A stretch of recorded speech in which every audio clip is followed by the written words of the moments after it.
Welcome back, school counselor friend. Welcome to the School for School Counselors podcast, and welcome to October. As I'm recording this, I've got a blanket in my lap. I'm nice and cozy, waiting for a cold front to blow through here, even in Texas. The weather's starting to turn, my friends. It is fall. Things are changing. The leaves are changing, and our school campuses are changing.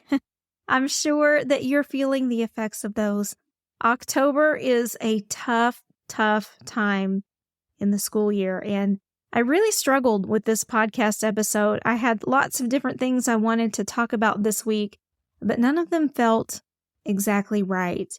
None of them felt like the message that I should be giving in light of the things that our mastermind members are talking about, the things I'm seeing all of you discussing in our School for School Counselors Facebook group and elsewhere. Just felt like we needed a different message. And so I've returned to my little office in my little recording space to create an episode in the 11th hour here, something that I hope will resonate with you, that will speak to you and let you know you're not by yourself, all alone in this October madness.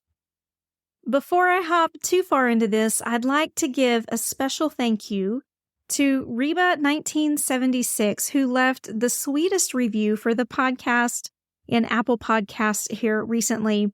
They titled it Beyond Grateful, and they went on to say this: "This podcast and all of the resources School for School Counselors offers are game-changing.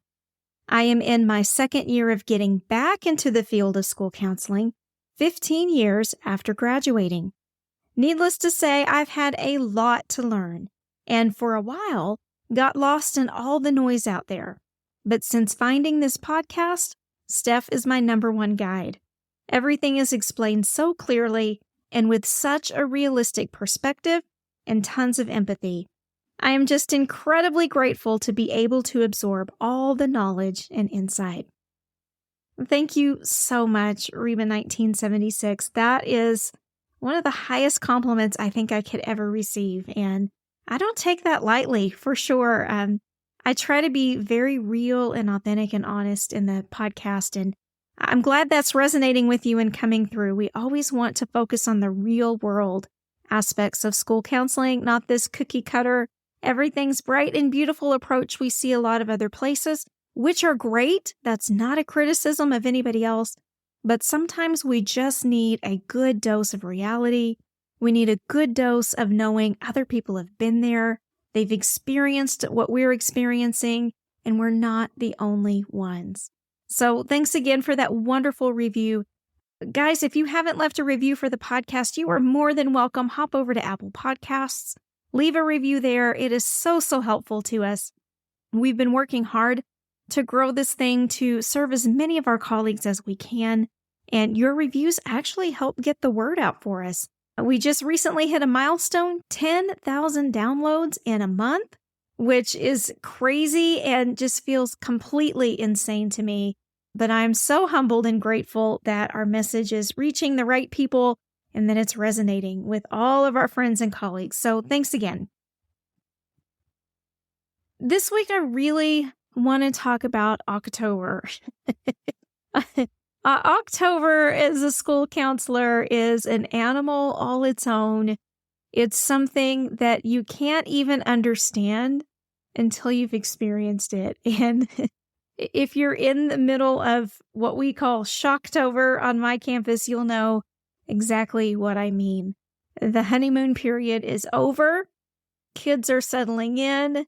They're starting to not show their best selves every day. We're starting to have issues compound on top of things that maybe were coming in at the beginning of the year. Didn't feel like such a big deal with the adrenaline pumping, endorphins were going, but the news worn off. And now everybody is settling in for the long haul. And typically, in a lot of places anyway, we don't have a lot of breaks in October. Some of you lucky folks have fall breaks, and I am so jealous of that. Here in Texas, we don't do that. And so October is a long, hard journey. And It seems like, I don't know if it's just every year we say this or if it really is particularly applicable this year in 2023, but I know a lot of people have talked about how the behaviors that they're seeing on their campuses are head and shoulders above anything else they've ever seen before. And I hesitate to say that. I don't want to sound like a negative Nancy over here, but I actually did go back into my school counseling data. I wanted to see what mid-September through mid-October has looked like in years past. And I'm going to tell you that at least in my corner of the world, I've been able to empirically validate that.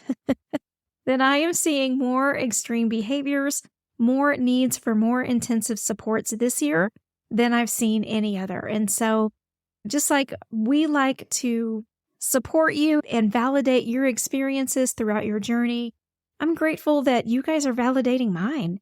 And that I don't have to wonder if it's just my campus or if there's something that I'm not doing right. I think this is something that's happening for the majority of us.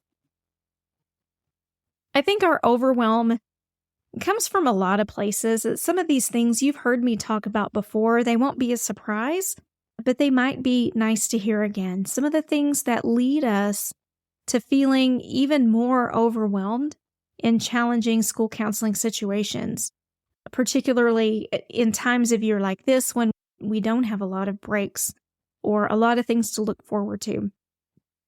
One, I think, is the hero complex. I wish there was a nicer way to say that. I don't know that there is. We often approach our school year, particularly when we're newer to the field, with this idea that we're going to come be the savior of students on campus. And that doesn't mean we have a big ego. That doesn't mean we think we're the greatest thing that ever walked into that school building. But it does mean that we put a lot of pressure on ourselves to try to be that rock star behavior, intervention, social emotional support counselor that we want to be, the kind of school counselor that we know we could be in the right circumstances, with the right program paradigms, with the right time allowances and materials allowances and all the things. We know the tremendous impacts we could stand to make on students. Then we get on campus, we start working, and we realize that the expectation of what we want to do is not matching the reality, right? And this is not just for our newest school counselors. I think we all do this. When we start the school year fresh and we're expecting this wonderful rainbows and butterflies school year, and we really want to make a change. We have goals, we want to up-level things, and then all of a sudden we start to feel really bogged down by all of the obstacles in our way. So that hero complex can really come back and bite us. We've got to keep all of that in perspective and make sure we're not overreaching and expecting too much of ourselves. It's the affirmation we give all the time in our School for School Counselors Facebook group when we say, I'm a helper, not a fixer, right? That was a wonderful piece of wisdom passed down to me by one of my mentors, and I live by it daily, and I have to remind myself very often, I'm a helper, I'm not a fixer. I think another component of our work that makes this time of year feel difficult is when we see behavior concerns escalating, when we start to accumulate evidence of social emotional concerns for students, we start to kind of connect the dots with a lot of things we're seeing. We begin to realize things that are going on. It all takes a toll, and we're concerned about our students. We want to do the best things we can for them. But at the same time, many of us are working in environments where we feel very judged. I don't know about you, but I know the majority of our School for School Counselors mastermind members have been talking about this. As a matter of fact, the day that I'm recording this podcast episode, we had a masterclass earlier in the day. We were talking about use of time data collection on our campuses, the things that are holding us back from that, the things that are motivating us. And one of the things that we really talked about a lot was this feeling of being judged, of being under a microscope all the time, of feeling like we have to justify every single thing we do in a day, that we need to answer for every single minute of our time, and that we are typically the only folks on campus that are either called to do that or feel an expectation to do it, which is really interesting in and of itself. But unfortunately, that's the educational climate in a lot of places where we work. So we feel like we're being examined or investigated with all the things we're doing. We worry about the whispers about how we're doing our job, if we're having the right effects, that we haven't fixed that student yet. All of those different things can really take a toll on your self-esteem and your confidence. It can lead to imposter syndrome. We have a podcast episode on that, imposter syndrome. So if you're struggling with that, head to schoolcounselorpodcast.com and search for imposter syndrome. It'll take you right to it. But this judging or feeling like we're being judged really starts to affect our work perspective. It really starts to affect our ability to be very rational, very even-keeled in our judgments, and it begins to really weigh us down. And I think, too, the fact that there are so many factors that are beyond our control.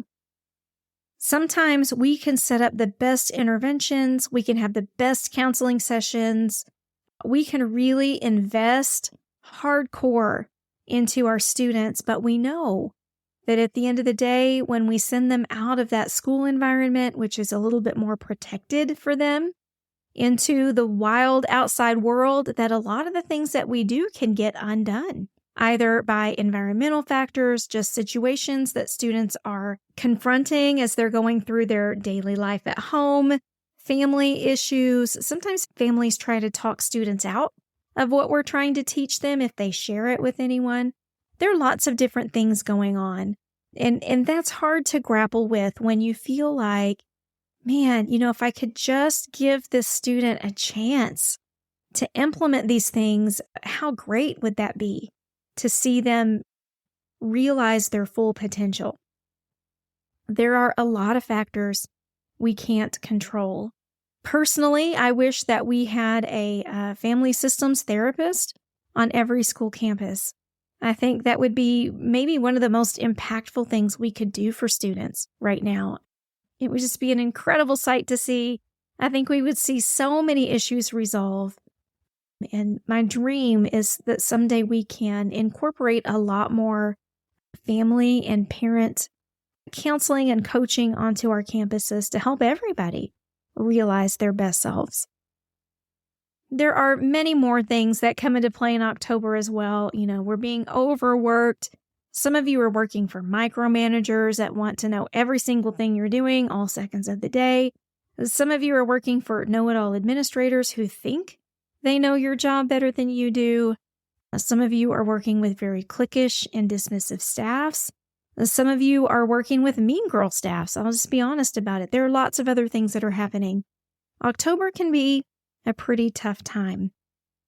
So I think it's important that we focus on some things that maybe can help us through this in a little bit more of a healthy way. It's always interesting to me to see the social media conversation turn about this time of year when folks start talking about, I'm not sure I'm in the right place. I'm not happy at my school. There are things being expected of me that I don't feel that I can meet, or I shouldn't have to do these things, or no one takes me seriously. These kinds of things. I spoke with a school counselor just today who was telling me that they've been on their campus for 3 years now, and their psychologists and principals are still having closed door meetings without inviting them in about behavioral and mental health concerns. So I know that kind of dysfunction is out there on school campuses. I used to work in one. I know exactly what that feels like. So we've got to be able to find a way to frame our work, maybe as a short-term solution, just to get you through until you can find a better and more productive and healthy place to work. And sometimes we just need to do this just to get us through the intensity of our work. We're dealing with some of the hardest situations that students can encounter. And we just get pelted with them day after day after day because we're serving large groups of students, hundreds of students. So first, I just want to validate the fact that when you feel like things just keep coming, it's because things just keep coming. That's the nature of the work. And I think, too, that's one of the things we really do love about it. We love being in the position to be a helper for students. We love to be in the position of guiding them toward realizing their best paths, their best selves, and how they can be academically successful, but it also takes a toll. One of the things that we can really focus on is the idea of impermanence. And this is something that is notoriously difficult for us as human beings to do. Our perception is often our reality, right? I can think about, speaking of the October weather blowing in and it getting more and more chilly, we're very prone to wild weather snaps where one day, it's 32 degrees. It feels like we've settled into winter. It's going to be this way forever. And the next day it's 95 outside. Perhaps in reality, not that extreme, but you see what I'm talking about. And in those moments of cold weather, right, the wind is blowing, it feels like it's going to be that way forever. And conversely, when you have record heat waves like we were having down here in the South this summer, it felt like it was never going to end. Our faces were literally going to melt off before the summer calmed down.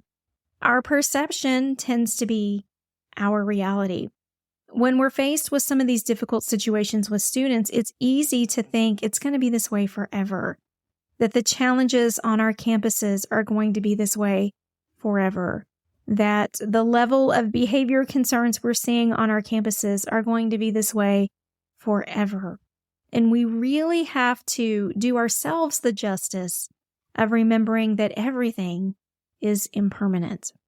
The challenges that we face, the challenges that our students face, the setbacks, the disappointments, they're all temporary. They don't last forever. Some of them are a little less temporary than others, but at the end of the day, it's all impermanent. And so it's kind of that idea of this too shall pass, right? We'll get through this one way or another. We're going to make it, but we really have to actively remind ourselves of the impermanence of some of the situations that we're facing and that our students are facing. I think, too, when we're presented with a situation or a circumstance, we need to be really rational with our responses. We need to make sure that we're modulating our thoughts about those so that we can really have a good judgment about it. It's really easy to fly off the handle. It's very easy to get ingrained at these ideas of unfair, not right, not okay, and bring ourselves down with those judgment statements. Let me give you an example of what I mean. A lot of school counselors get really, really concerned when they're given jobs to do that they don't feel should really fall within their scope. And I get it. I 100% get it. And we do need to have standards and expectations for the work that we do as school counselors every day. We should be allowed to build school counseling programming correctly. We should be allowed the time and the latitude to utilize our expertise to make those happen. But at the same time, as you're working toward that goal, the likelihood of you being tasked with something you don't necessarily agree with is pretty high. As a school counselor, it's almost inevitable that you're going to receive some sort of role or responsibility that you would not have asked for. And a lot of folks will get really bogged down in that. They'll start applying these value judgments to the situation. They'll start thinking how this is not fair, it's not appropriate, they're being misutilized. And while all those are true to an extent, it doesn't do any good to be thinking that direction. Folks sometimes also slip into these judgments of, they don't trust me. They don't think I'm good enough. They don't think I'm doing enough on campus, those kinds of things. And then it really kind of sends us into an emotional tailspin. It wears us out. And so it's really important as we find ourselves doing that to kind of rationally detach a little bit, to examine them super critically, to decide if they're really true and valid, and whether or not it's going to help us along our journey. This is an interesting place, too, where you could start looking at some dialectics. As a dialectical behavior therapy, one of the components of that is the understanding that two things that seem to be opposite can actually be true at the same time. That's a really hard thing for us to wrap our heads around as human beings. We want to make value judgments and we want to leave them on the table, right? That's either all good, it's all bad, I like it, I don't like it. There's very rarely any middle ground, which is funny because we try to help our students find that middle ground every single day, don't we? But it's really hard for us to do sometimes for ourselves. And so we have to be able to identify that middle ground. This schedule that I'm working at my campus stinks, but I also enjoy my job. Those two can be true at the same time. It does not have to be an either-or value judgment. Or it could be something like collecting my use of time data feels overwhelming and frustrating, and I know it's going to pay off in the long run. Two thoughts that seem to be in opposition, but both can actually be true. There are lots of opportunities for this kind of dialectical thought, but I think the most important part of it is just being very rational in our judgments. It doesn't mean we can't have emotions about it. It doesn't mean we can't have opinions or feelings about it, but we can't let those take center stage and guide us through the remainder of our days or weeks or months on our campus. We've really got to have a little bit more objectivity to the whole process so it doesn't wear us down, so we don't get bogged down in being angry every single day or being sad every single day or feeling anxiety every single day that we walk onto campus. Last, I'll say, I think we need to be very aware of how external events are driving our inner world. This is similar to what I was just talking about, but a little bit different thought approach to it. It's almost like that, what I can control and what I can't control. The exercises that we do with our students, we've really kind of got to do it for ourselves as well. We have to get to a place where we can resist being emotionally affected by things that are absolutely outside of our control. Some of those situations that our students are going home to at the end of the day, right? We may have some influence over those situations. It's probably going to be very small unless it's been asked for. And so being emotionally invested in that situation is not going to help anybody. It's going to wear you down, but it's not going to change that student's situation. The same with your job duties and your roles on campus. I think of school counselors who have been put in specials rotations on campuses so that they can provide breaks for teachers. That's one of the most maddening things that I see you guys talk about, and I know it's so super frustrating. We've got to really detach these emotional judgments from the external events. If you don't have much control over that external event, you're not going to be able at the moment to advocate or campaign for a different schedule. Likely in October, that's not going to happen because they're not going to reschedule the campus for you. You've got to figure out how to relegate that to a different train of thought than the one that tells you how much you enjoy your job. Now, I get it. They're intertwined. And for some of you who are really down deep in this, it sounds like I'm speaking gibberish right now. And you're thinking, how can I possibly tease out the two? I don't think it's that you shouldn't feel upset or frustrated or angry about it, but you cannot let that guide the rest of your feelings toward your work. It's almost like you have to isolate them a little bit in order to make it through, if that makes sense, and then identify the things that you can do to start to influence those external factors. All right, well, got kind of heavy and deep pretty quick. It was just something that was really on my heart. Some ways that I like to think through these difficult times of year and these difficult situations in school counseling, because goodness gracious, we've got to take good care of ourselves. We're up against so much day to day, and our students are counting on us.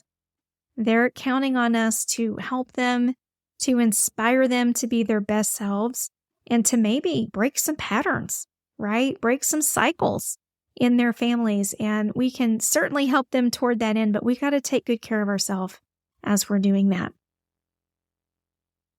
I would love to hear some of your thoughts about how you look at your work and how you approach it. We have a really cool new little button. It's in the bottom right-hand corner of our podcast website. You can go to schoolcounselorpodcast.com, and there's a little microphone icon down in the bottom right-hand part of your screen.